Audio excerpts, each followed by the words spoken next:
In the summer of 2025, a new product hit the internet. The Trump Mobile was marketed as a gold-plated smartphone proudly designed and built right here in the United States. For a $100 deposit, supporters could secure their piece of what was pitched as the ultimate symbol of American hardware and administration branding. Over on social media, the branding exercise was even more surreal. The president's accounts were flooding the zone with bizarre AI-generated imagery. In one bizarre post, exploding Iranian military drones were digitally rendered, dissolving into swarms of glowing blue butterflies. The captions accompanying these images were relentless. They praised the president's remarkable leadership and quoted articles declaring him the greatest of all time. But outside of these digital feeds, the actual country was quietly buckling under multiple systemic crises. The administration uses this digital flood to mask a critical structural change: the complete removal of the White House's internal defense mechanisms. During the first term, key cabinet officials actively formed a pact to intercept executive impulses. People like Secretary of Defense James Mattis and Chief of Staff John Kelly coordinated their schedules so that one of them was always in the country, standing by to filter out the worst ideas. They took physical, drastic measures to prevent disasters.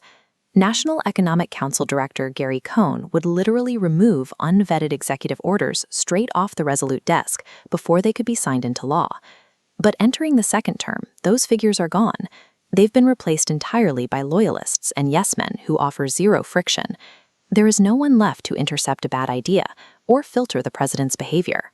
Operating a superpower based purely on impulse removes the buffer between a presidential whim and its global consequences.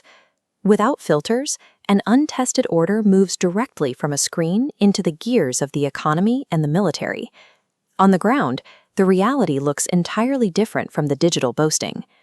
The administration's domestic policy is currently functioning as an economic serial killer, aggressively whacking American industries left and right. This graph charts the financial health of the American agricultural sector. The sharp line you see here represents a 46% spike in farm bankruptcies heading into 2025. That spike is the direct, measurable fallout from sudden tariffs, the mass deportation of farm workers, and abruptly canceled foreign food aid. And if we add a second line to this chart, you can see the broader corporate fallout.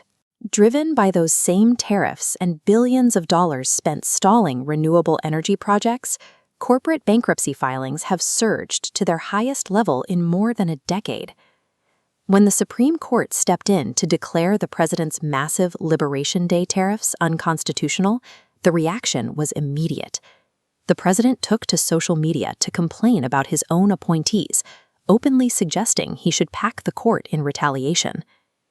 This pattern of unfulfilled promises reached into the administration's own branded hardware. By April, the Trump Mobile project quietly updated its terms of service. That $100 pre-order deposit was changed to a non-binding fee for a conditional opportunity to eventually buy a phone. The physical device never actually shipped. The smartphone project mirrors the broader economic strategy, a relentless focus on the initial branding launch, even when there is no physical product to ship. Overseas, the consequences of unchecked executive action are even more severe. A military conflict with Iran, which was promised to the public as a rapid, decisive victory, has quietly devolved into a massive geopolitical quagmire. A few weeks of war with a second-rank power has exposed severe vulnerabilities in U.S. logistics. American weapon stockpiles have been rapidly and heavily depleted, leaving the military exposed to wider aggression. The geopolitical leverage has completely flipped. Iran is now refusing to let the U.S. cleanly exit the conflict unless America agrees to pay reparations for war damages and confirm a new global order that benefits Tehran. The fallout has also fractured the U.S.-Israel alliance. Tensions are incredibly high, with the White House keeping Israeli leadership completely in the dark regarding recent ceasefire negotiations. Geopolitics is a zero-sum physical reality. You cannot use AI-generated images of butterflies to mask a depleted armory, and you cannot post your way out of an emboldened foreign adversary holding the line. Now, the administration is boxed in by its own contradictory decisions. The president is publicly calling the current Iran ceasefire proposal a piece of garbage, while simultaneously relying on that exact same ceasefire to avoid asking Congress for the legal authority to keep fighting. This timeline visualizes the legal trap. Under the 1973 War Powers Act, the executive branch has exactly 60 days to secure congressional approval for military action. As this marker shows, that legally binding window already expired on May 1st. Domestically, the squeeze of the war is tightening. Gas prices have jumped 50% to over $4.50 a gallon. To calm voters, the White House is desperately planning to ask Congress to suspend the federal gas tax entirely. But here is what that looks like on the balance sheet. Suspending the tax costs the government $500 million every week. And this countertracts the national debt, skyrocketing past $39 trillion at the exact moment revenues would be slashed.